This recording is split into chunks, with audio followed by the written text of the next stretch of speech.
police station વિસ્તારમાં senior સિટીઝનને target કરી રિક્ષામાં બેસાડી ચોરી છુપીથી પર્સમાં રહેલ કિંમતી માલ સામાનની ચોરી કરતા આરોપીઓને મુદ્દામાલ સાથે પકડી પાડી ચોરીનો ગુનો ડિટેક્ટ કરતી વડોદરા શહેર બાપોદ પોલીસ તારીખ 16 જૂન 2026ના રોજ સવારના આશરે 10 વાગ્યાના અરસામાં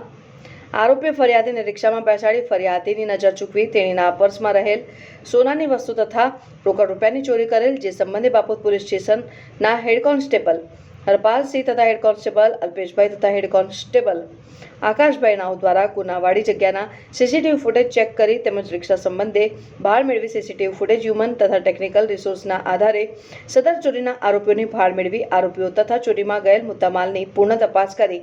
આરોપીઓને ચોરીમાં ગયેલ તમામ મુદ્દામાલ સાથે આરોપીઓને અટક કરી ગુનો ડિટેક્ટ કરી ચોરી કરતી વખતે ઉપયોગમાં લીધેલ ઓટો રિક્ષા રિકવર કરી કાયદેસરની કાર્યવાહી કરતી બાપોદ પોલીસ ટીમ પકડાયેલા આરોપીમાં કનુભાઈ ભૂપતભાઈ દેવી પૂજક તથા પ્રતાપભાઈ પૂનાભાઈ દેવી પૂજક